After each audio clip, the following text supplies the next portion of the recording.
Greetings, fellow armchair Imagineers. Tiki here. And SandyClaws.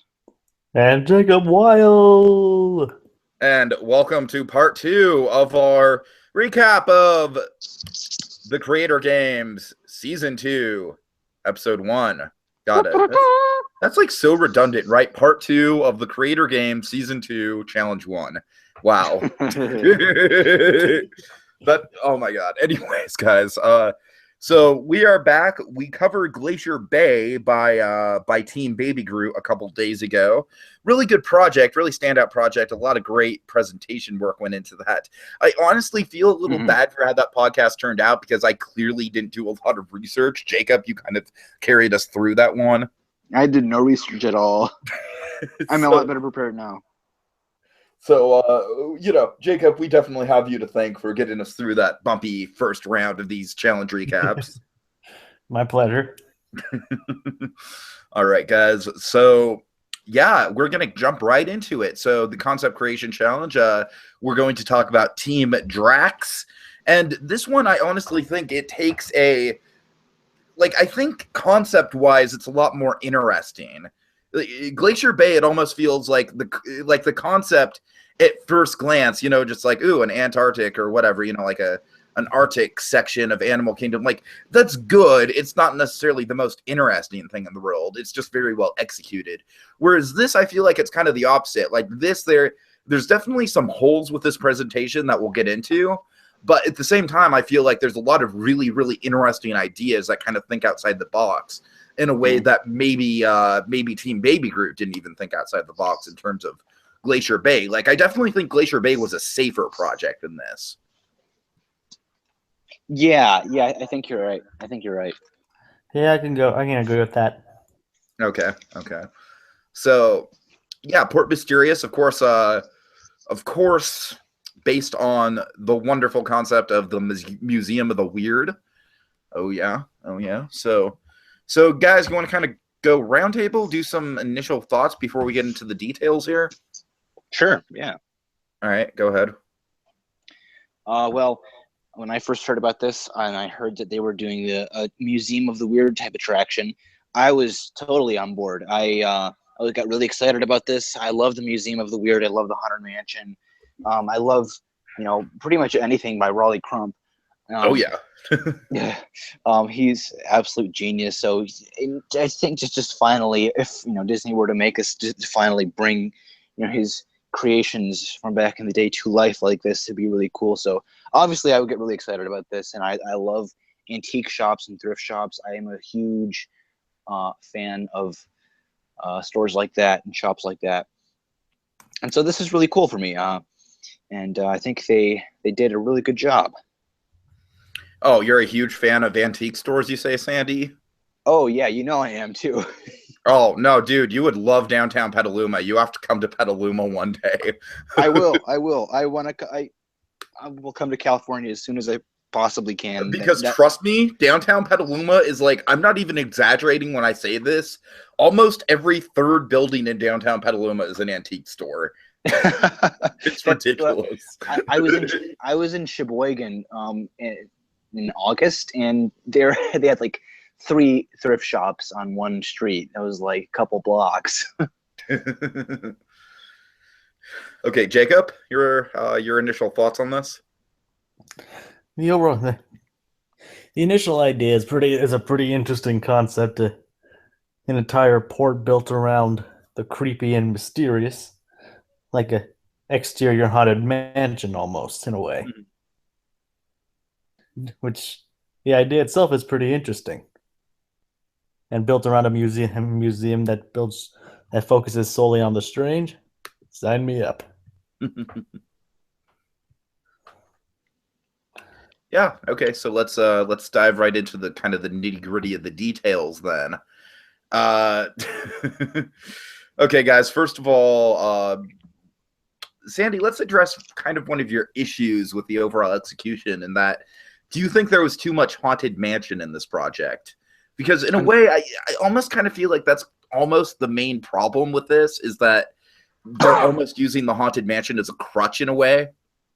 that's one of the mentions in my score tab.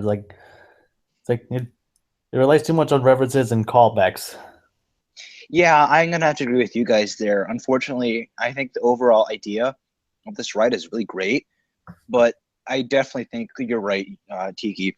They really did use the Haunted Mansion as kind of a crutch for this. There are a lot of references, a lot And of overall really similar similarity. elements. What was that? And Jacob? overall similarities to the basic structure of the Haunted Mansion. Yeah, Yeah, exactly, right. exactly. So that Like yeah, like that would be the overarching problem of this of the ride. like I said, basically the only difference between this and the Haunted Mansion, part of it's outdoors. And I Yeah, and would there, say there's definitely some set pieces in here that are different from the Haunted Mansion. Jacob, I think you hit it on the head. It's more sort of like the structure is too similar to the Haunted Mansion. yeah, and of course, you have elements like the musical instruments playing by themselves and things like that. It's like it's a little bit too similar. We'll get into it. I mean, there's definitely a couple set pieces in particular in the ride that I really did like, but yeah, other things are kind of not so great. Let me see. I'm kind of looking for guys where. Oh yeah, okay. Here. So I have a story about the development of this attraction that I kind of want to. I don't necessarily. This is kind of like an inside baseball thing that I don't even really know like, if the other judges are comfortable with me sharing. But since I think it makes for good podcasting, I'm just going to share it anyways. So Man-Eating Wreath is actually a coach on this team, which means he's not really responsible for the actual stuff that comes out of the project. He's more there to kind of like guide the brainstorming. But Mm-hmm. so he actually kind of brought the issue. He kind of brought the issue up with me of, hey, look, my team wants to basically turn the Museum of the Weird into a Gravity Falls attraction. Oh boy! Oh. Yeah, that wouldn't be a very good idea. No. I mean, Don't get I've me. got to say, out of the three of us, I'm probably the one who's the most okay with that idea. I'll be Well, honest yeah, with you. naturally. I mean, I they're mean, they're basically the same thing. I mean, the Gravity Falls, the Mystery Shack, is basically a museum of the weird. So you wouldn't really be doing anything, and it's they're two different. Raleigh Crump stuff, Crump, Raleigh, Raleigh stuff, and the Gravity Falls. They're both gems, obviously. So I think just to Yeah. combine those two, that it just wouldn't work because they're both so good that they'd be clashing a little bit too much, and you wouldn't know what to focus on. I mean, if going in there, someone like us who knows everything Mhm. about Haunted Mansion and things of that sort. don't get me wrong. I do like Gravity Falls, but I just think I had to agree with Sandy. There'd be kind of out of place in the overall attraction of this place. Yeah, because the styles are both very different. And Gravity Falls is, of course, it's more modern and it's a cartoon. And Right. Raleigh Crump stuff is not. It's not supposed to be a cartoon. It's supposed No, to be Raleigh more. Crop stuff was based on the 1900s Beauty and the Beast black and white movie, which is definitely not a cartoon. No, and it doesn't look like a cartoon either. It's very realistic no. and it's very almost grotesque. So I just don't think it would flow very well. Now, having said that, guys, I'm going to make kind of a controversial statement here. You guys aren't even cool with references to Gravity Falls, am I right? In the ride, Just kind of in the queue, like it says here, it's like the references would be like in the queue. So I'm guessing it'd be Yeah. like something like in this room.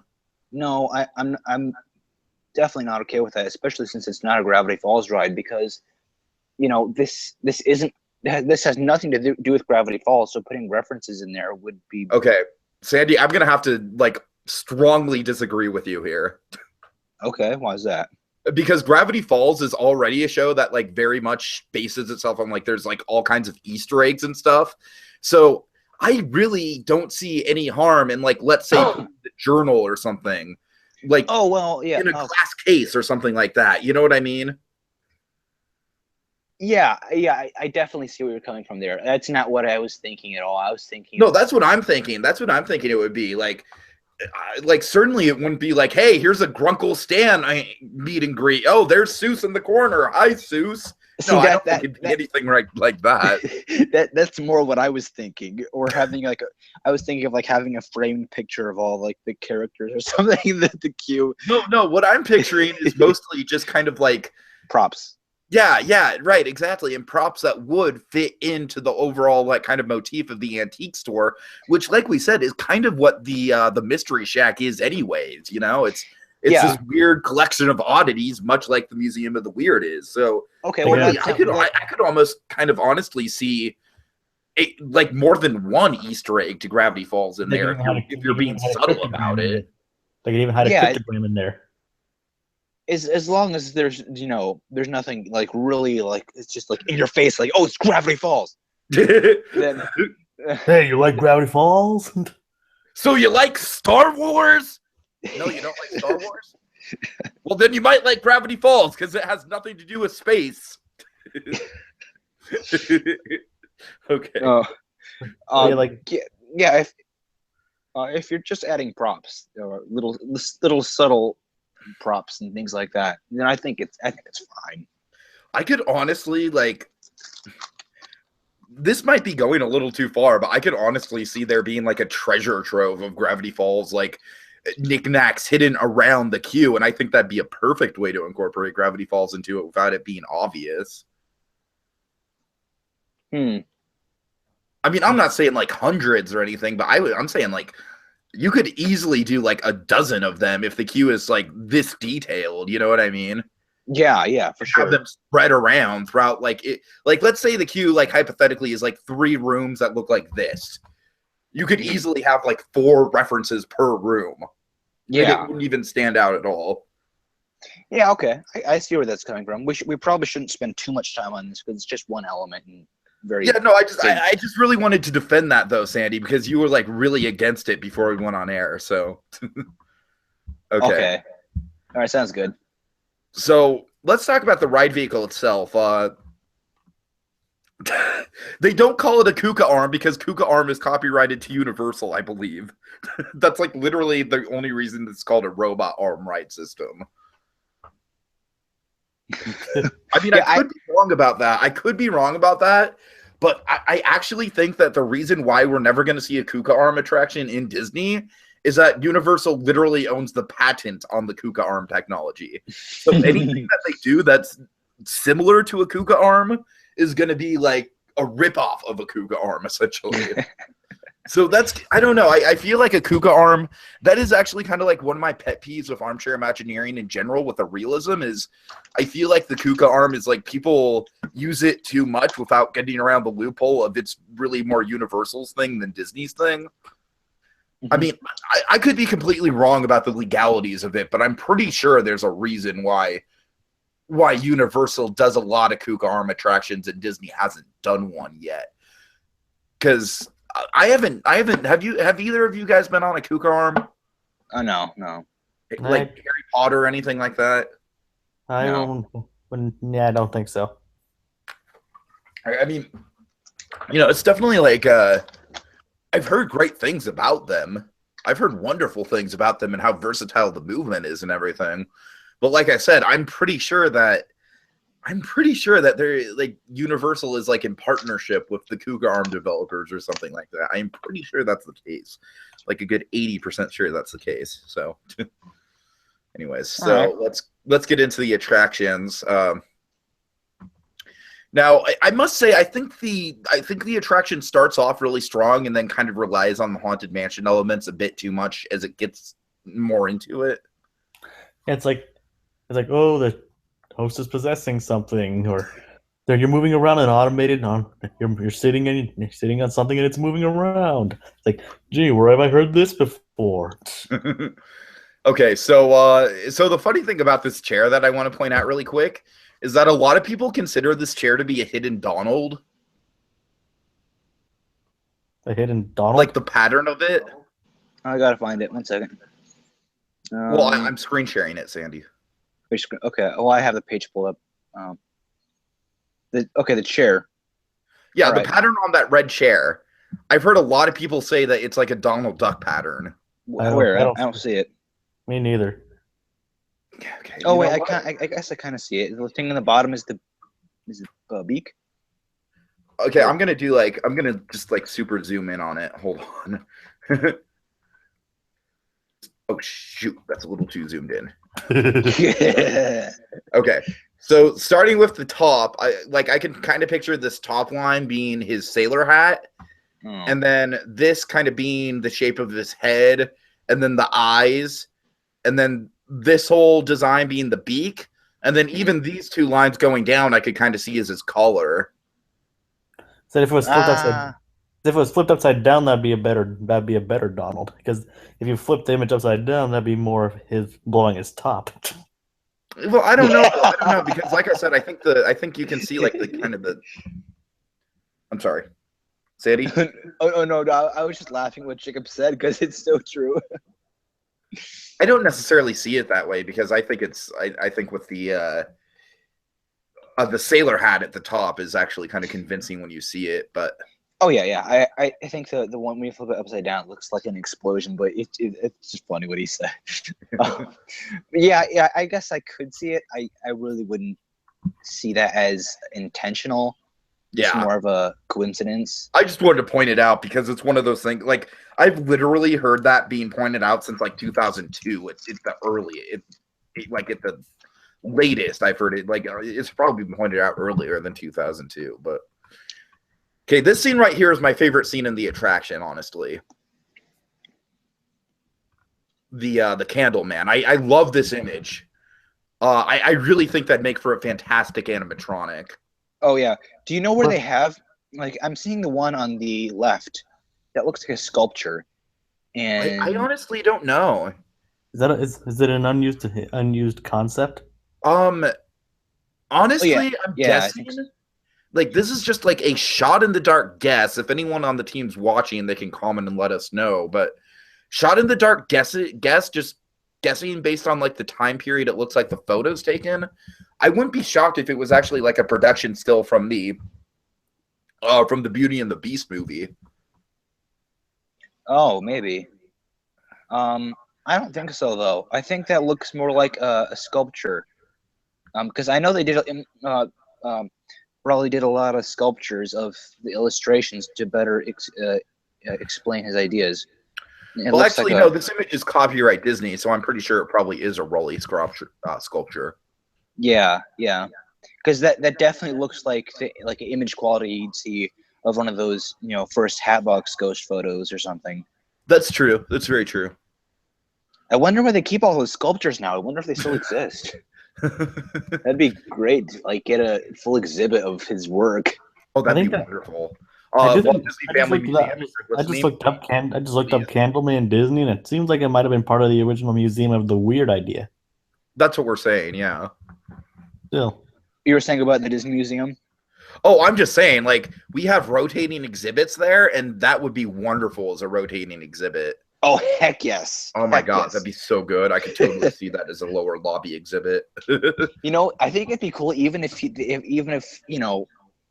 this is going off topic a little bit here, but even if Disney did some park did some kind of park of just a museum of the weird, that'd be really cool. But I digress, of course. Moving on. You mean if Disney actually opened kind of what I could picture is if Disney got into kind of the tourist trap style, Ripley's Believe It or Not style, roadside attraction business. Mm-hmm. They could totally do a Museum of the Weird that way. Yeah, I was just saying, if they did, they have the Disneyland miniature at the museum. If they did something like that, except it was of the Museum of the Weird. Oh, I'm sorry. Yeah, for sure, I could see that. But anyways, again, a lot of, there's a lot of time and money and resources that go into these exhibits, and they're not just going to listen to oh shoot, Volunteer Tyler suggested this, we have to do it. That'd be a cool fan project, though. I'd like to see that. It would be a cool, to do an actual layout of the Museum of the Weird. Yeah, it doesn't have to be some big detailed thing, but Sure. Okay. Anyways, Let's continue yeah, on. I really do like that candelabra, man. That's really cool. Okay, so unfortunately, after the candle man, though, here's kind of where the kind of starts to get into a problem where, you know, like we Yeah, the said, the story. instruments playing themselves. I mean, it's Haunted Mansion. Skeletons Yeah. playing the instruments. Okay, you know what? I This do is- like that. I do like that element of it, though. I must say, I could totally picture that as a very simple Pepper's Ghost effect. You know what I mean? Where you have the Yeah. the skeletons under the sheath. I could totally picture that. Like, I do like But that then you addition have to it. But then you have the instruments and then the seance room. So that's screaming Haunted Mansion right there. Yeah, yeah. And I feel like all of this here, I think it just starts to get jumbled. Like the story, if you ask me if they did a Museum of the Weird type attraction like this, it would just be, you know, exhibits of these different pieces of weird furniture and everything. I don't really think it needs a story. I don't necessarily think so either, and doesn't even necessarily have to have a story, but I just think the scenes themselves don't really flow together all that well. They don't really cohere. Yeah, like I don't really think there's a big picture. It's more just like, oh, we have this good idea, and this good idea, and this good idea. Yeah. Okay, so I don't know, what do you think of the plants with faces? Not very specific when they say faces. Like, what kind of faces are we thinking? Like plants with like human faces on them? That'd be a little disquieting, I must say. I would like to see that. Like, that would actually be pretty damn disturbing. Yeah. This is probably just me, but I kept thinking of the singing plants from Haunted Mansion Holiday. No, I can see that. Yeah. No, as soon as I read that, Mansion Holiday, by the way, I went on it several times when I was at Disneyland. I tried to give it a fair chance. Still not a fan, but I digress. I love the music more than the ride, but the ride is good. It's a clash. It's like I just don't think the Nightmare Before Christmas fits with the Haunted Mansion. Oh yeah, I totally agree with that. It's like a big tonal, like, bleh. Tonally, that ride is a mess. The music is amazing though. If you haven't heard that, then, you know. It is good music. I mean, it's just kind of like you know, it's jumbled. It's Nightmare Before Christmas music. I mean, it's not like anything we haven't heard before. I know, John. I just think John. This is going off topic, like majorly, but John Debney's music there is great. Anyways, I mean, I'll give him credit for the arrangements, but like I said, it's still the Danny Elfman compositions that he's using, and so mostly, yeah. But okay. Anyways, back to the project.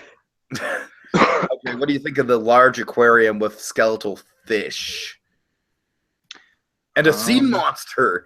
Okay, this is kind of I think the scene could be really good if it was fleshed out to be like 2 or 3 paragraphs, and like we actually like get the sea monster described and how they do the skeletal fish, because I can't even really like picture how you would do an aquarium skeletal fish.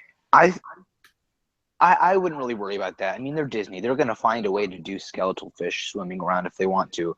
Fair enough. I won't argue with you. I mean, if they can do, if they can pull off the Jack Sparrow in what's Tokyo Disneyland or something. Yes, where he transformed from a skeleton to Jack Sparrow. If they can do that stuff, then they can definitely do this. So I'm not going to worry about that. I think I love this idea of the skeletal fish. I think if you had like piranhas that ate themselves to death. Oh my god, that'd be great. That'd be really cool. I don't like the sea monster though. I think that's adding something. I can't picture the sea monster like if it was in an aquarium, wouldn't like depending on how big the sea monster is, wouldn't it be like super cramped? Well, yeah. I just thought of something, and now I like the sea monster. Oh no. What I'm thinking of is like having different aquarium, like with different like types of fish, and they all look incredibly bizarre. And then you have tank with this enormous, terrifyingly hideous sea monster in it, just like staring down the guests, opening its mouth, and it gives me the chills. No, that would be cool.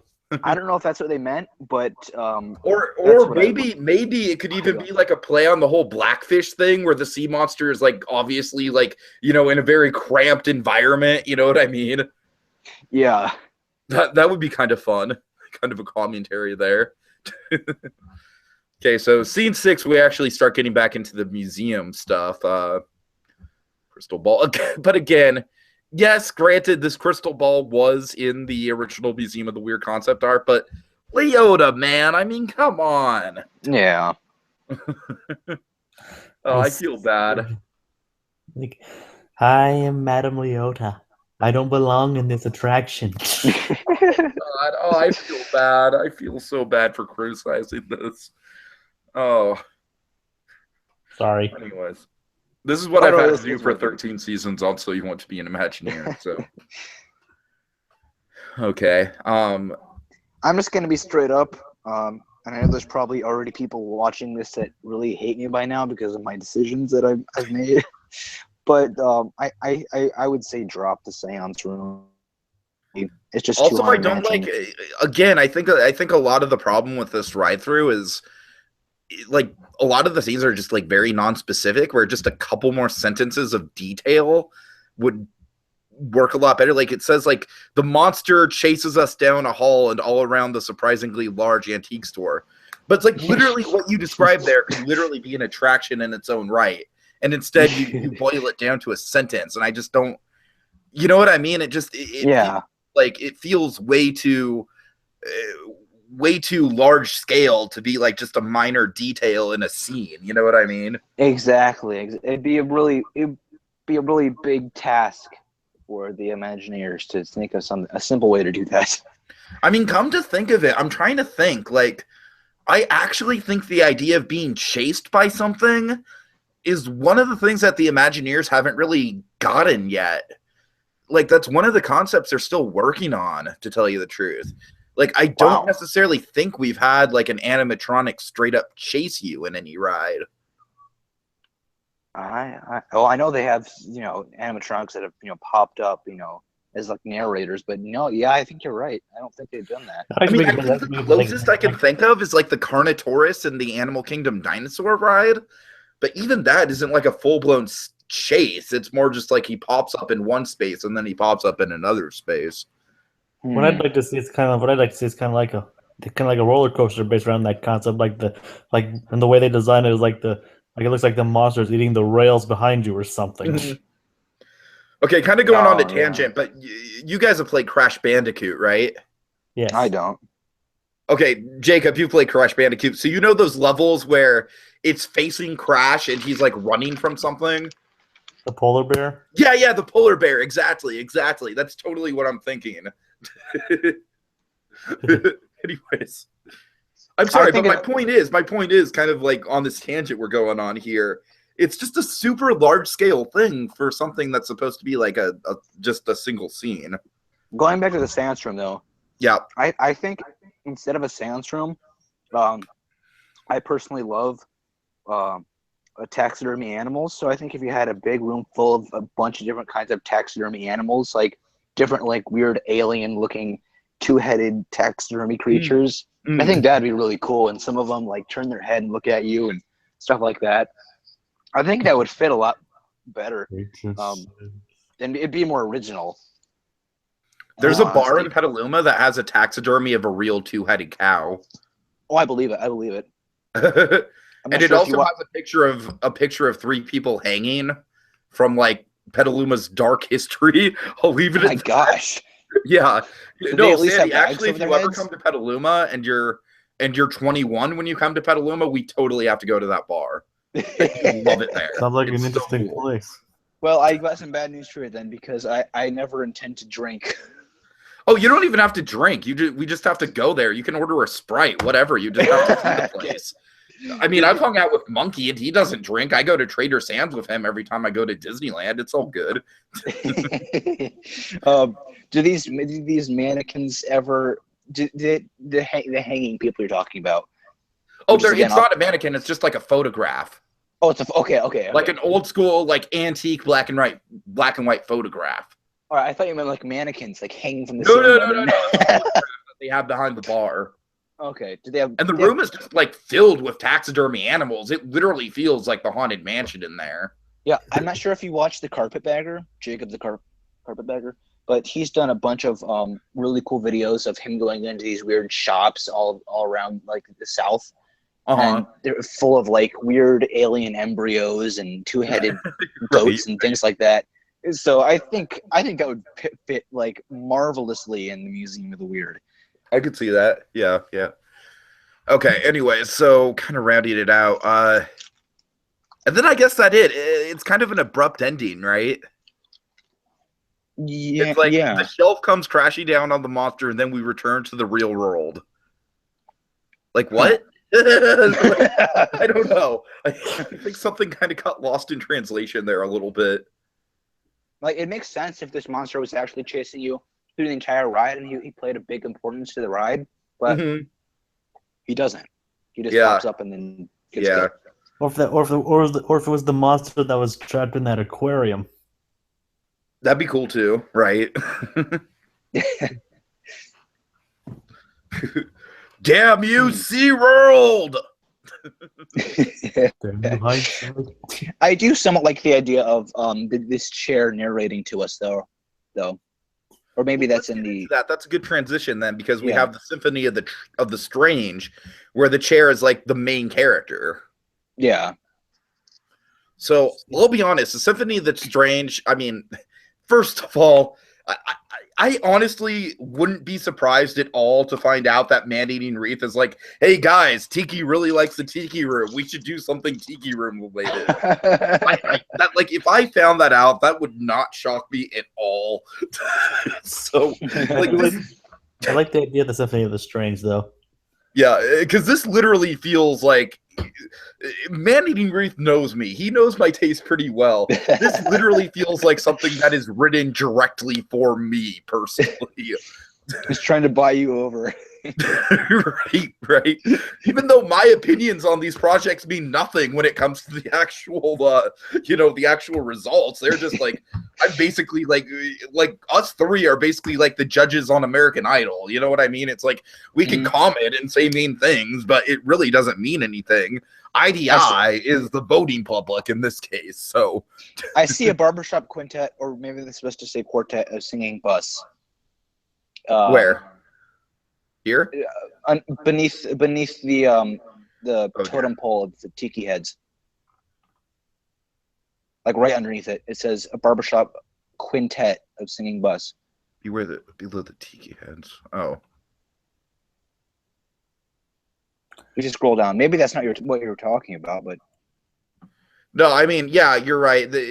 I think that is kind of like one of the problems with this concept is, like, honestly, as much as I love the Tiki Room, come on, guys, give me a little bit of intellectual credit. I'm not just going to be like, oh, they included Tiki Room stuff in there. I love it. Plus the barbershop, plus the quintet of singing heads. Right.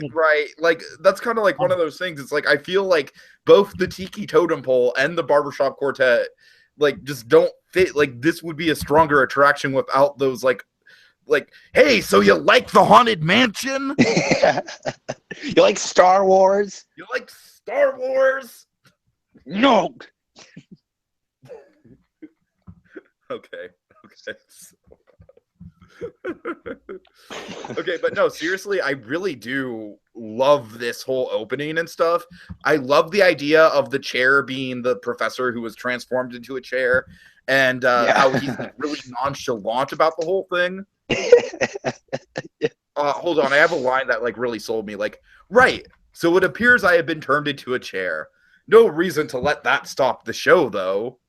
That's great. It's just it's a minor inconvenience to him. Dialogue in a really good way. You know what I mean? Yeah. Okay. So I really love the idea of this song as well. Like at first, the song, sometimes you have to really listen to hear what makes it special. It's a bit simple. It's a bit boring. And then I really, really love how at the end of the show it comes around and the song is a lot more memorable and how they transform the song. That's a fantastic concept. It Sure is. I'm still trying to wrap my head around it, to be honest. I'm not sure what to think of it. I would love a tune, because these are just words. So I love a tune, but of course that's not always possible with projects like this.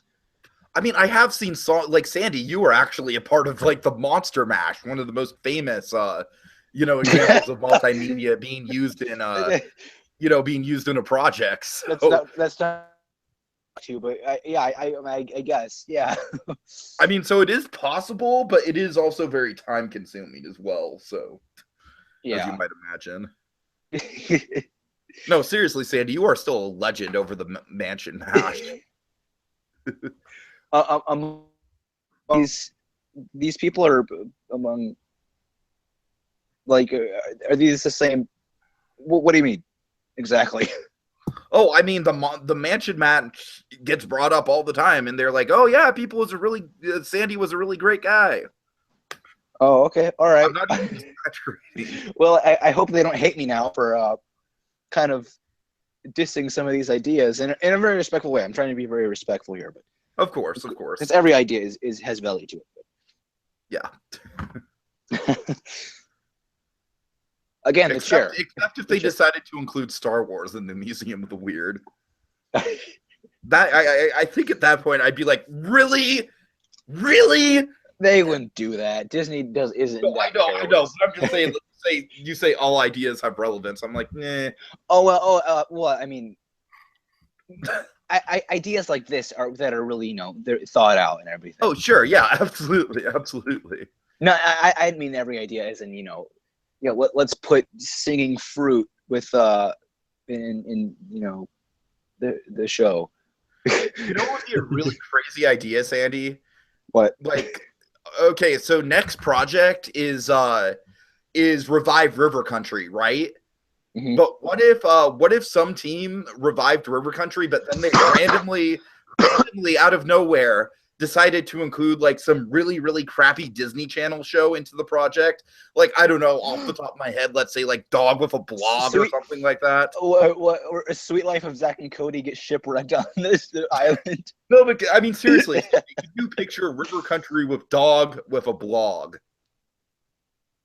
Oh, gosh. It's happening. Crap in a hat. Crap. What? It's happening, Sandy. What? No. That was all a big setup, Sandy. It's happening. Allow me to explain, Sandy. Allow me to explain. They're not doing it because they want to do it, all right? So essentially what happened is that... Just hear me out. So what happened is that Team Baby Groot won this project, and they got a reward. And the reward was they could pick any Disney IP that Team Drax had to incorporate into the next project, right? Any Disney IP. And Team Baby Groot chose Dog with a Blog. That's mean. But you know what? Team Drax, I give Team Drax credit because they're like, all right, let's do this. We're going to make the best damn amazing Dog with a Blog project ever. But you're saying they chose it? They chose it for the other team, or they had chose it for themselves? No, Team Baby Groot chose it for the other team. Yeah. That's cruel. That's just mean. Back to when was it? It was like a competition I was in. I don't remember if it was like I want to say it was the Soul. No, it wasn't the Soul Imagineer. It was shit. I don't remember off the. I actually no. I want to say it was the first Creator Games. I don't remember off the top of my head, guys. I'm sorry, but our Michael actually. So our Michael, this was like in the individual portion of. No, actually, I think it was. It might have been. I don't remember. I want to say it was the Creator Games, but I honestly don't remember. So our Michael, he had a twist. Like basically the project was convert the Submarine Voyage and the Autopia into a new e-ticket at Disneyland, and so our Michael got this power. and he had to choose someone, and then he had to give that someone a Disney IP to work with, right? And so he chooses me, and guess what IP he gives me to work with? He gives me to work with Beverly Hills Chihuahua. Oh my gosh. And so I did Beverly Hills Chihuahua War of the Wolf. And that is actually I'm very proud of that project. Like, I literally did research. I watched the first Beverly Hills Chihuahua movie. I took notes on all the characters and everything. So, oh my gosh. Anyways, so that's what's coming up, folks. I absolutely cannot wait to see the Dog Vlog project. I am so excited for that. When is this? When is this the next one? Yeah, that's I'm pretty sure the projects are being turned in this Monday. So. Oh, perfect. Okay, you're talking about Disney IPs and bringing them to River Country. I just thought, what if they brought the Country Bears back and put them in River Country? I mean, don't give the teams any ideas, Sandy, because they're still kind of there's still time where they could be like, hey, Sandy suggested the Country Bears. Let's do that. So, well, I'm sorry. I thought it was too late for that, but I guess it's not. It's not necessarily too late. It's not necessarily too late. I've seen projects come together in less than 24 hours. So just know, folks, that if that does happen, I'm not going to be ecstatic about it. Just know that. And like I said, Sandy has absolutely, me, Sandy, or Jacob have absolutely no, no power when it comes to this judging. We're just giving our personal opinions. So yes. Okay, let's see. Any final thoughts on the Symphony of the Strange? No. Jacob? Nope, I said. Nope. One thing I'm noticing through this all of this is there's no original work. There's no original artwork. Which I think if you're making a project like this, it's this is the Museum of the Weird we're talking about. Of course, you want to work with Raleigh Crump's original designs, and you want to have some of those in there. But I think it's important that you have some of your own artwork, unless, of course, you don't have any people on your team who are capable of doing that. Mm-hmm. But I think that's pretty important. Not just stock photos or Disney images from rides or old concept art. Well, I'm actually going to take this opportunity to get on my soapbox a little bit and say, I personally think the teams need to be switched around a bit, because I think Team Baby Groot has a huge advantage in that department, Sandy. Yeah. They have several people on their team that are very talented artists. Yeah. And also, just in terms of the coaches, Team Baby Groot's coaches are Space Mountain and Monorail Red, who are both just the most talented people on here, and they're just well-oiled machines when it comes to producing content. And then the coaches on Team Drax are Sam and Manning Wreath. And Sam, it's I really hope things are okay with Sam. He's being kind of vague about it, but there's I don't want to kind of get into it, but Sam, I hope he's okay, but I know there's something going on with him. And then Manning Wreath, I know he's busy. He's busy with work. So it's you have, and I'm not saying Space and Red aren't busy, but Space and Red are definitely they're well adjusted to, to balancing their time. Whereas I don't necessarily think Manning Wreath is putting as much time into this. So guys, if you're watching this, I'm not criticizing, just a little suggestion to make things a little even, maybe switch a couple artists or two, maybe switch up the coaches a little, maybe break up the Space and Red power couple dynamic we have going on over there. But anyways, like I said, not criticizing it in any way, just trying to kind of, I am kind of noticing a little bit of it's a little uneven when it comes to just Team Baby Groot just cracked out such a home run. Yeah, I'm just oh God. But I've got to say, it's always super hard when it comes to that kind of stuff, because hell, I remember So You Want to Be an Imagineer season 13. It was a big struggle to get two even teams, because it was I would switch players around to different teams, and then literally every project there'd be one team that blew the other team out of the water. It was a reoccurring thing. So it's a hard thing, man. It's a hard thing when balancing stuff like that. Anyway. Yeah, it always is. And I'm not. This project still is good. I'm glad to see what they did with it. Mm-hmm. But yeah, of course, yeah, I think there should be a little switcheroo somewhere in there. Yeah, hopefully that happens after Project 2, I'm hoping. So, okay, let's get into the inexplicable explorer vessels. Uh, I mean, I'm very mixed on this project, this concept. I don't necessarily think it's necessary. Oh, Yeah, I didn't really. Tiki, we skipped something. What do we skip? This uh, the crystal ball. There's some kind of uh, ghost s creature that we never talked about. No, that's the monster that comes out of the crystal ball. It's like, Oh, that's the monster. Okay, all right. yeah, I yeah. mean, the image where they use the sword, the Enchantress lady from Suicide Squad. Oh wait, no, are you talking about the show? No, I'm just talking about this image down here of this lady. Like, This right here that I'm screen sharing right now? let me see. Yes. Yeah. I don't know. I don't have a ton of opinions about it. I honestly don't really think it's I the don't think best it part of fits. the attraction, but Yeah, I honestly don't think it fits very well. But I don't think it does either. But I think that might be a case, Sandy, of just like kind of like the different styles of stock photos that they're using, in all honesty. Because that's the Enchantress from Suicide Squad. Is it really? Oh God. Oh no. I think that's her. Oh no. It might be. I said I don't know. Okay. I'm sorry. But to quote Mr. Plinkett, oh God, how embarrassing.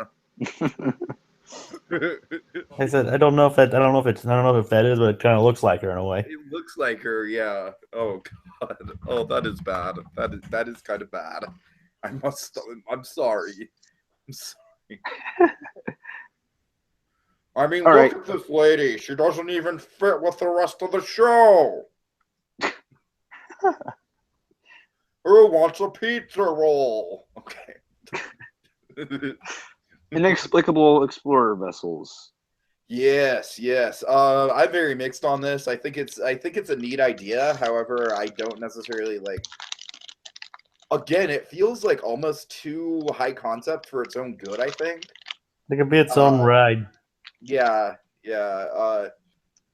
Let's see. Like, I like the idea of like canoes. Like, I don't really get it though. Like, they're attached to a thorough, and there's a ride path. I don't even get how that would work with canoes, really.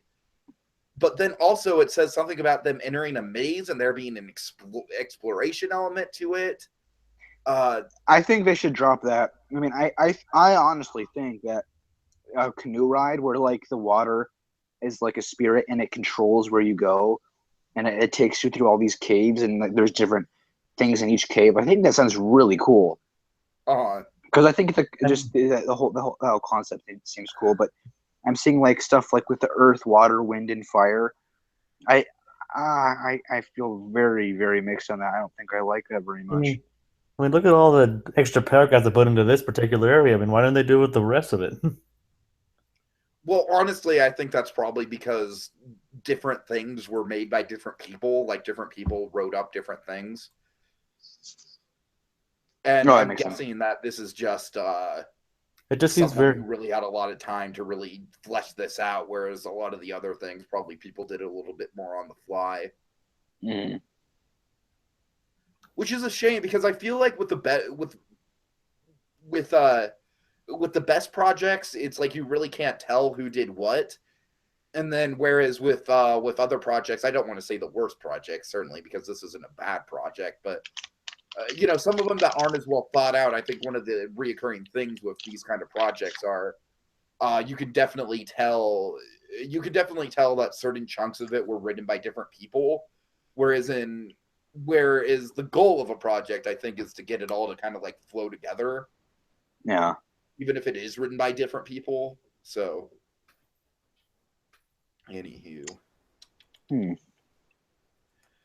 Yeah, Sandy, I agree. I definitely think like it's a good idea. I don't necessarily think I'm having a hard time picturing it as like a C ticket. Like, maybe a D ticket, but like a C ticket implies that it's like a flat ride or something. I don't know.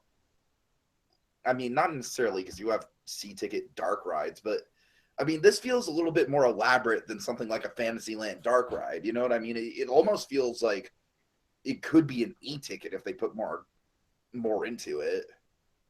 Yeah, I was thinking something like an e-ticket. Right, right.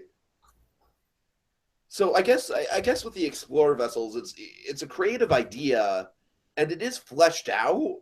But I think the problem with it is that like I said, I feel like it's almost a little too high scale for its own good. Whereas I think it might have worked a little better if some of the things were scaled back just a little bit. Do you agree there? I'm not sure. I think like everything else, some of the stuff isn't explained very well. Is that what you were asking? No, I'm more saying like I honestly think this concept seems more elaborate than it really should be. Oh yeah. Sorry, I wasn't really paying attention to what you were saying. Yeah, it definitely does seem more elaborate. I'm seeing hosts are like Inferno, Taria. I'm sorry if I'm mispronouncing that, or Aqua Storm. It seems like some big complicated story that you're not going to be able to understand just by writing it once. You're going to have to write it several times, and people aren't going to do that. Yeah, and especially for what should be a C ticket, which should be something that's like very simple in execution. Yeah, especially. Yeah, I say just drop the whole story and make it like it's just some kind of canoe voyage. Okay. Let's get into Jacob. Any last thoughts on this one? Like I said, it would work better as its own ride, really. Mm-hmm. You mean its own ride that's not attached to this project? Yes. Yeah, I agree. Like I said, good concept. It just kind of feels a little out of place in certain, like either scale it back or plus it. You know what I mean? As of now, it kind of exists in this weird, awkward place where they're saying it's a C ticket, even though it's like obviously way too elaborate to be a C ticket. Mm-hmm.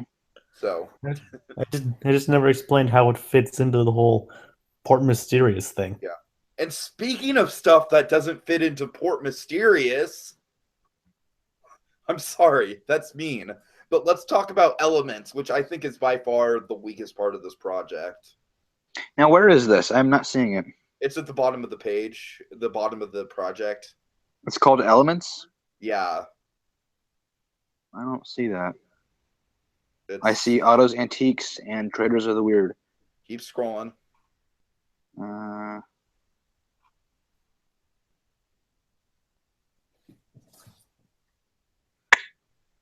Not seeing it. I see. Oh, now I'm seeing Baby Groot stuff. I don't see it. I'll just look at your screen share then. Okay. Yeah, Elements. Well, I'm sorry. Yes, I did see that, and that's what I was referring to. I thought that was tied in with the canoe ride. It could be.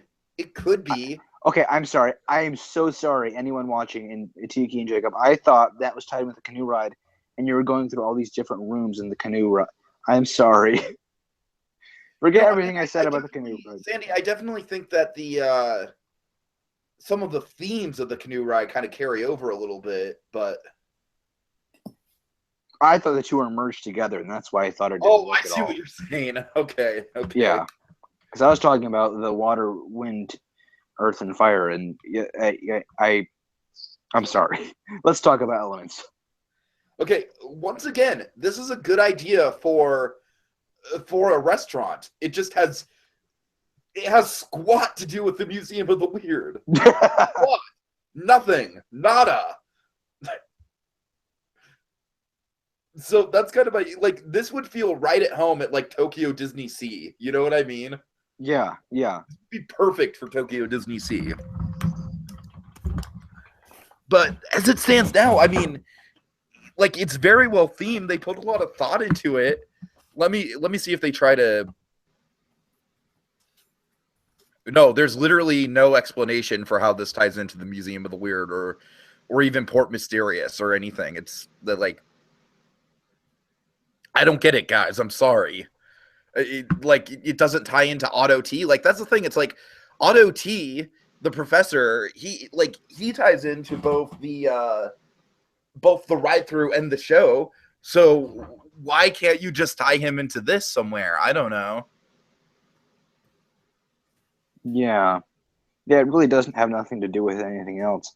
I think a really cool restaurant, like located in some kind of Tower of Terror atmosphere, would be pretty cool. As long as, I suppose, it'd be kind of get all the dusty furniture and everything.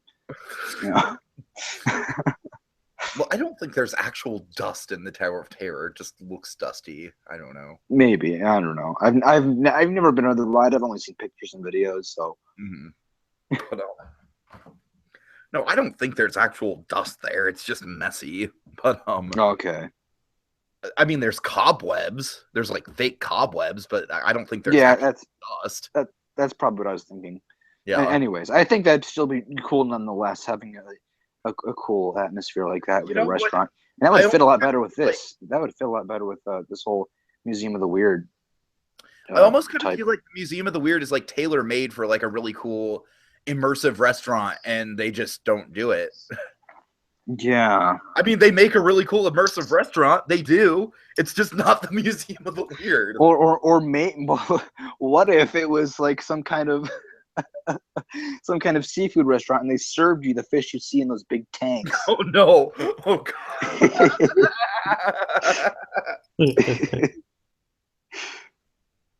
I actually like that. Though? What? How would that work? That's the thing. You wouldn't know how. You wouldn't know. That'd be part of the mystery. It's like it's like, what am I eating now? Is it a three-eyed fish or a sea monster scales? I mean, I think a lot of people would want to know how the sausage was made in that regard. But okay, so elements. Like I said, I really don't have a lot to say except everything. Like, it looks cool. It's like the firewall. Yeah, sure. The wall is constantly display lava. It's very simple. Like, I could totally see it like realistically working. Mm-hmm.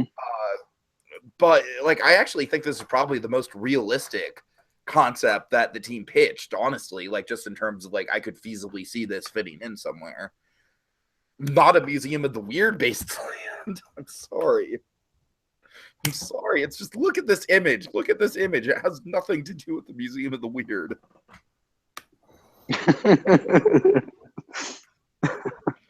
I'm not saying that everything in this land has to be like implicitly tied to the museum, but it should at least be tied to Port Mysterious in some way. And I'm sorry, unless I'm missing something here. I really I'm sure there are people watching right now who are saying, but that's the thing. It's Port Mysterious, so this is very mysterious. It's a very mysterious restaurant. But it still doesn't help the fact that this ties nothing in with the museum or anything like that. And I feel like it's mysterious, but it's not the type of mysterious that everything else has. It's not that specific brand of mystery, Right. I mean, it totally feels like it could just be its own thing. You know what I mean? Yeah. Like it almost like it feels way disattached from everything else, which is a shame. What do you guys think? Like, just kind of ignoring the whole like, oh, it doesn't tie to the Museum of the Weird thing. What do you guys think of the concept, though? The concept's great. Yeah, I think I'd like to eat here. Yeah, like having for an sure. earth room, water room, fire room. I think it'd be cool if the customers could choose which room they wanted to sit in too. That way, if it was like some kind of, you have to reserve your table ahead of time and choose which room you want. I think it'd be really interesting. Forest Cafe. That'd be nice. That'd be very, very nice. Because there are definitely sections of the Rainforest Cafe that I'd love to eat in that I've never gotten to eat in. You should ask him. Just ask him. Right. Dude, just sit me over here. Anyways. Like there's a second story room in the San Francisco Rainforest Cafe that has a bunch of gorilla animatronics in it.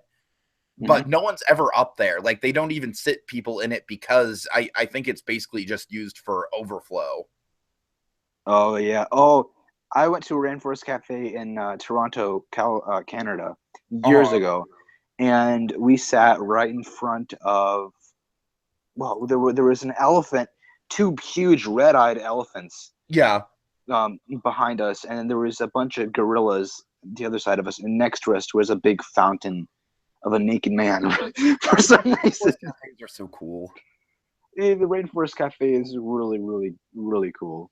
I mean, like, I'll be honest, the menu kind of leaves something to be desired, but like, it's such a cool place, though. It is, and it's one of those places you only go, you only eat for the atmosphere, you know. Oh yeah, oh yeah. And does yours have the alligator at the front you throw the pennies in? And I honestly don't remember. Because I know the one in Canada, which I haven't been there in years, but it had an alligator sitting in a little pond. It was an animatronic, but it moved its mouth and moved its tail, and you could throw pennies in or coins, and touch it and everything. It was good memories. But yeah. Okay. And I think something like a Rainforest Cafe with this, like if they put animals and nature and creatures in there, or maybe even had some real nature, that'd be cool. Mm-hmm. Anyways, I think we're going on a tangent here, though. Yeah. Actually, that'd be a really fun project to get basically kind of like refurbish the Rainforest Cafe concept. Yeah, update it. Yeah, for sure. I'll actually like kind of make a mental note of that for the future. But anyways, so okay, first of all, I have a nitpick with this that might not sound like a big deal, but take this as like a learning experience for some of the people on this team that haven't really played in a lot of these games. Otto's Antiques, it's an exit store to the museum attraction. References to Haunted Mansion Sea are everywhere from like, it's a good idea. The problem with this is that you literally, like, if you're doing a project like this, placement is everything, people. Like, why isn't this directly after the Museum of the Weird in terms of placement? You know what I mean? It's like you have to scroll past all this other stuff to get back to after exiting the Museum of the Weird. I mean, like I said, it might seem like a minor thing, and in the grand scheme, it is a minor thing, but I think presentation-wise, it does kind of because it kind of gives your mind whiplash a little, right? It's like, oh shoot, we're back to exiting Museum of the Weird. Okay. Yeah, and in terms of marketing and everything, that is not very little. It's actually very, very large, because you exit the ride, and usually most rides, especially big rides, like Disney and stuff like that, they send you through gift shops at the end and stuff. And It's a Small World pioneered that. it's a very big thing. I mean, in terms of trying to sell merchandise and everything, it's very big on the park and the company. So it's not little at all, Tiki. Well, no, I'm just saying, like, I'm glad they have it there. It's just it's placed in the total wrong section of the project. Yeah, like exactly. I said, use that, like, I'm not even trying to criticize here. I'm just saying, like, use it as a learning experience. Like, next project, definitely make sure that everything's in the right order and everything flows together, because that has like a really significant influence on how people read the projects. You know what I mean? It might seem small. It might seem like I'm nitpicking, like, oh, you should place it here instead of here. But no, it really is like a big deal, I think. And I'm not saying like, oh, you did a bad thing, because no, like I said, a lot of people on this team, they're new to this armchair Imagineering thing. They're new to the competition, so they might not know. But I'm just basically giving some advice here. Like, you really need to. Organization can be key to making a project flow and making, like, having one idea lead into the next. You know what I mean? Yeah, for sure. Especially because we have some like Elements, which is so disattached from everything else, and then we're back to Otto's Antiques, which is directly attached to the Museum of the Weird. So, yeah. So definitely. Jacob is still there? Said, what? Yeah, I'm here. Oh, okay. All right. You haven't said anything in a while. I was just wondering. Anyways. Yeah. Continue, Tiki. Oh, I'm not. I'm done. I'm just, like I said, just take that as a learning experience. So, And then Traders of the Weird. I mean, Traders of the Lost Ark. there's not much detail to it, but I could, for what's there, I can totally see it working in the land. And then that is it. After, yeah, that's actually very short. Traders of the Wind. Weird. Did I say wind? Yes. I'm sorry. Here, have my wind. It's the Pocahontas gift shop. Well, I guess, we would tie in with elements, but not with the museum. Oh,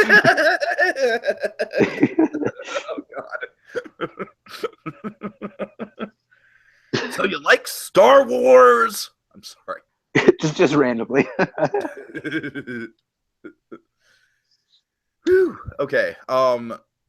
So traders. Oh, I'm sorry. I'm just literally reading the brochure. So, okay. Also, I just kind of want to point out this little detail right here. Notice, don't touch the old sailor doll on the mantle, please. On the mantelpiece, it may or may not be alive. And I said, I really want this to be a Robert the Doll reference. If it is, then whoever pitched this little detail made my day. It was a Robert the Doll reference, and I am not a Hufflepuff pitched that, so I give a lot of credit to him. Do you guys know about Robert the Doll? Yes. Okay, good. I'm glad. So Robert the Doll. So you don't need me to recount how horrifying he is. Well, Nope. why don't you just give us a slight recount from people who may not know? Okay, so Watch Robert the Doll, just the abridged version, and it's a lot more creepy when you see it like told and everything in a professional manner, but the abridged version is that Robert the Doll was a doll that slowly but surely gained like a control over a guy who like he was like obsessed with this doll into his adulthood. And I'm sorry, Sandy, there's a lot of complexities to the story. That's right. Folks, if you want to see a really good description of this doll, I'd highly recommend looking up top 10 creepiest dolls in the world, or maybe 5 creepiest. I know there's a video that had him in it, so go look that up. That explains it really well. Because like there's a lot of complexity. Like the doll breaks apart this guy's marriage, and then like 2 different families find him, and it messes with like 2 different families, and now it's in a museum and it's under a case. And if you take a picture of it, then the picture will be blurry, and people see it move. Like it could totally be a horror movie. Well, I mean, this picture we're looking at here isn't blurry, so. Okay, yeah, that's just part of the myth, Sandy. That's part of the yeah, myth, I know. It kind of inspired that Annabelle movie or The Conjuring. No, Annabelle's actually a real doll too. Huh. Well, that's nice to know. It's comforting. Yeah, I mean, I'm not saying like the Warrens are legit, because I've heard a lot of controversy about the Warrens and them not being legit, but no, Annabelle was a real case that the Warrens took on, so. All right. Okay. Anyways, guys, final thoughts on Port Mysterious then? Oh, I guess we should give our scores. Yeah, I have mine pulled up. And I do not. I have to give them on the fly, so I apologize, folks. Jacob, let's start with you, I guess. Okay, for creativity, I gave it an 8. 8? No, well, mainly because, like, as you said, it was there. It was like mainly first timers, and like I said, mainly for the ideas themselves. But like I said, as I pointed out, they relied too much on callbacks and references, mainly using Haunted Mansion as a crutch. I mean, like I said, the overall idea is a good one, but just the creativity. But creativity is good, just not executed very well. Yeah, I'm kind of torn here because there's a lot of good ideas at play, but I would have to give creativity a 5 for this. Ooh, that's rough. I'll make it a 6. I'll make it a 6. Okay, you know what? That'll make me feel better about my score then, because I'm gonna go with a 7. So I'm gonna meet you guys right in the middle. Okay. So yeah, 7, 8. Yeah, I just feel like there isn't any original concept art in this whatsoever. Correct me if I'm wrong, but I don't think there is. I mean, Sandy, concept art is more kind of like you can kind of base that on when you get into presentation more, I say. Yeah, that factored into other parts. That factored into other parts of my score more than creativity. Yeah. I do like the whole antique shop aspect of it, but I just feel like, as we said, it uses the Haunted Mansion, it just leans on that too much and relies on that too much, and just kind of steals stuff from that in a sense, as far as like layout goes and just the overall, I guess, tone of it. Because the tone in this project, at least from what I'm playing, is very Haunted Mansion heavy. Yeah, that's very true. And like even something like Mystic Manor, which uses a lot of Haunted Mansion motifs, I feel like that sets it apart because it's a lot more whimsical than Haunted Mansion is, tone wise. So, well, I guess so. Yeah. All right. Phantom Manor, you said? What? You said Phantom Manor? Yeah. Oh, Mr. Okay, or Mystic Manor. Yeah. That makes them. All right. I thought you said Phantom Manor. Oh God, no. I was like, no. Opposite. That's what I was thinking. I was like, what?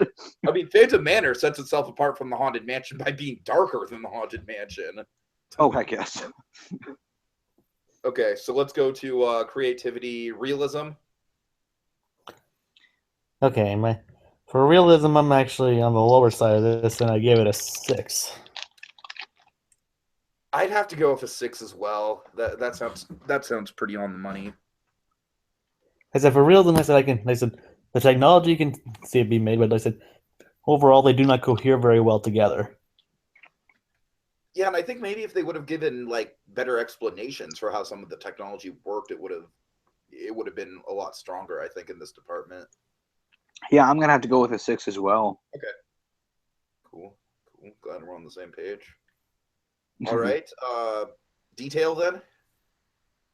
That's gonna have to be a 5. This the detail, at least in the first section, which is the main attraction. It's very lacking. Right. I know they did emphasize some detail in some certain parts, but then stuff like the monster chasing you, it's very, very it's just not all there. So I'm going to give it a 6.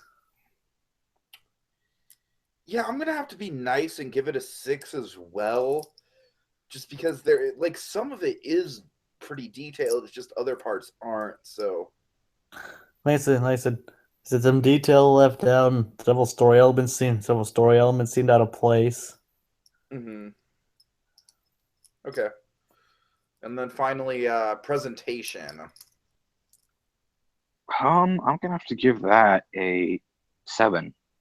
I gave it a 7 too. I'm right with you guys. 7 out of 10. I give it a 7 because, like, I actually put this is actually kind of a running gag with Adventure Blue Dude and I. Adventure Blue Dude takes a lot less stock in stuff like formatting and text colors and stuff like that. I actually take a lot of stock in that because formatting is very simple to do, and if you don't bother doing it, then I'm like, well, shit, you just don't care. You know what I mean? Mm-hmm. So, like, at the very least, I think this is definitely very well formatted for sure. And I say very well formatted, like, as a comment, because, I've taken 3 semesters of creative writing. I know what good formatting looks like.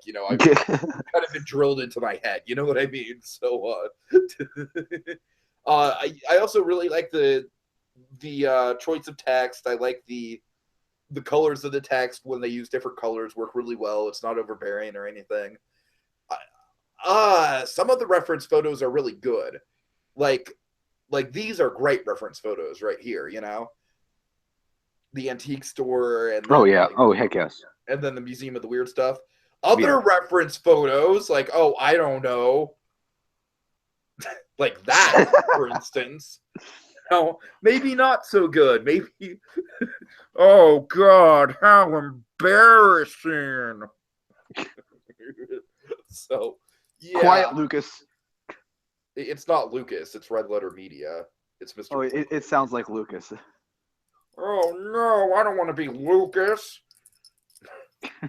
Well, actually, Sandy, this is my George Lucas impression, and you see, it's actually quite different from Mr. Plinkett. I mean, like Star Wars. It's similar. I'll grant you that it's similar, but I think George Lucas has a little bit of a higher voice than Plinkett, and Plinkett kind of drones. With Plinkett, you have to really enunciate. Oh, God. where's George Lucas? He's a little bit more fast paced. You see? All right, I'm done. I could literally like go on an improvised rant about the different like speaking inflections of like the four Beatles. I actually kind of have a comedy routine with that. Oh, I'm Paul McCartney and my voice is very wispy. And I'm Ringo Starr and my voice is very down low. And I'm George Harrison and my voice is kind of high and a little bit high pitched and scratchy. And I'm John Lennon and my voice is kind of an amalgamation of all the three. All right. I'm not a huge fan of the Elements photos either. No, I'm not either. I mean, at the very least, I feel like they're consistent with each other. You know what I mean? They're just not consistent with the project. Yeah. But okay. Anyways, what does that give our score? Mine is a 27. 27 out of 40. I think I only differentiated from Jacob once, I think, in my score, which was the creativity, which I gave a 7 instead of an 8. So I think mine would probably amount to a 26. That Sandy, I think you differentiated a couple. Oh God, Sandy, I'm sorry. Let's do the math on yours really quick. So you gave a 6 out of 10 for creativity? I believe so. Okay, and then yeah, I did. A 5 out of 10 for detail, right? Yes. Okay, that's 11. Realism? 18 with I'm sorry folks, I'm literally doing math. I'm 18 with 7 out of 10 for presentation, and then what did you give for detail? Detail. I'm sorry, what did you give for realism? Realism, I don't think I ever touched on it, did I? I don't know, did you? I forget. Maybe I did. I'm gonna have to give that I'll give it a 7. Okay, so if my math is right, which it very well could not be right, but shit, I believe that. Oh, God, I'm sorry, I'm bad at math, people. This is why I dropped out of college. I'm bad at math too. I'm glad I'm not doing this right now. Let's just make it a 27. Okay, 27 sounds good. Because my opinions were like extremely close to your guys' because we're all on the same page here, so it might as well be. Okay, fair enough. Okay. All right, and like I said, if you scroll down a little, let me just kind of show you guys the reveal of this twist really quick. So, wait, hold on. Is it here? Sorry, guys. Download Windows updates. Oh, don't get me started on that. That's the bane of my existence. I need to. Ugh. Okay, here it is. So, yeah. So, let's see. Team Baby Groot as an advantage this round. As an advantage this round, gets to choose a Disney IP from the last 5 years that Team Drax must somehow work into their concept. Then Space says the original Tiki has fond memories of this twist with the Beverly Hills Chihuahua. Yes, I do, Space. Yes, I do. And then, of course, the reveal. Hey, Team Drax, are you ready for a family blander than bland, a show that's lamer than lame, and lip syncing that's worse than the Felix the Cat movie? Dog with a blog. Oh, yeah. I mean, that seriously looks like the most bland family I could possibly think of. Look at that. It does. It's so bland. Especially the guy in the red shirt. The guy in the red shirt just looks like the blandest human being I've ever seen. Without watching a second of this show. It's all right there. Everything you need to know is in that one.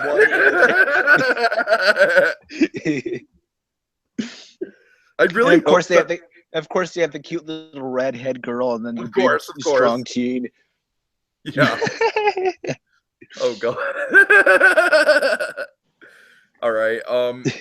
So yeah, I really hope that Team Drax actually like goes the extra mile and does research and like we really get like what is the deep-seated secrets of the teenage boy that we can explore in Riverdale? You have to watch all of season 1. All of season 1. Oh man. And make an analysis on each episode. Jesus Christ. Oh, But no, in all seriousness, though, I can't wait to see what comes out of this project. I am really excited for it. Yeah. Okay, any parting words, guys? I like you. I'm eager to see where all this leads, and I guys, I want to say to you, this was a really good project. I like this one a lot. I like that you guys chose the Museum of the Weird. That definitely has a lot of meat to it. You did a really good job, and I'm not on the site, definitely not as much as I was before doing the games. I haven't been on there in a while. I encourage you to come back, Sandy. I know you're busy, but yeah, I'll definitely check it out now that all this stuff is up and running. But one of these days, maybe I'll join in too. Yeah, hopefully yeah, that'd be great. What was I going to say here? I'm also hoping to get Dragon in on the action too. Yeah, that'd be great. That'd be really cool. He can make a really good project. Exactly. I literally do not know anyone as dedicated to their passion as Dragon is. I mean, you want to hear an explanation about how great of a character Captain America or Batman is? My God, he will give you an explanation. But anyways, as I was saying, really good job. And I know Tiki said that there are some newcomers to this. I just want to give you a thumbs up. And Sandy, you're definitely kind of a newcomer yourself. Yeah, I definitely am. But I'm not. Right. I'm just not as involved. I'm more on the YouTube side of everything. Mm-hmm. So yeah, I just want to get encouragements all around. You guys did a really good job. Okay, cool. Fair enough. Jacob, any final thoughts? Can't wait to see how these projects go on from the future. I mean, I can't wait to see how that twist with this kind of show goes. I am really. Where did the other? So is there only one show, Disney IP, Disney Channel IP? It. Team Drax has to do Dog with a Blog. Oh, okay, all right. And honestly, if I'm being now, I'll tell you guys off air, but I actually do think it's kind of like a cheat to this. I honestly don't think Dog with a Vlog, like, yeah, it's funny, but I honestly think like it's actually kind of a little too easy to work it in. But I'll actually tell you guys off air how I think you could work it in and make it really easy. But I'm looking at this image now, and it's kind of scary how perfect everything looks. look at all the watermelon slices, like perfect, like sliced like perfectly symmetrical with each other. I'm like at that picnic table, how perfectly it's lined up with the image. Like I'm literally getting a little bit like I'm getting chills from looking at these people in this image. All right. Sandy, thank God that Franklin wasn't invited to this picnic. Because he would just ruin everything. He'd make everything a lot better. All right, and that is a callback to the first time Sandy and I did a podcast together. I think that's a good place to stop. Well, it wasn't the first one, but are you sure? Cartoon Conspiracies? That wasn't the first time we. Oh no, the first one we did was some kind of dark ride back in like 2013. Really? Yeah, it was some. Yeah. Anyways, I could have sworn we started with Cartoon Conspiracies. I can go back and I can send you the link. Okay, fair enough. I believe you.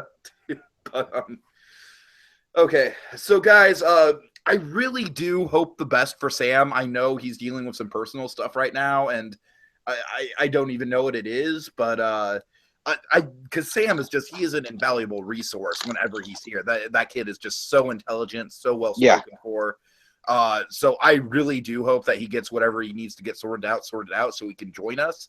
But in the meantime, guys, I think we've established a pretty good rapport here. I think, even though Sandy and Jacob, you two are a little bit more foreign to the whole armchair Imagineering thing, I think you two are catching on quite well to it. So I'm glad. We'll definitely keep these project reviews going, folks. So, all right. So until next time, just stay as perfect as the family in this picture. Just stay that perfect.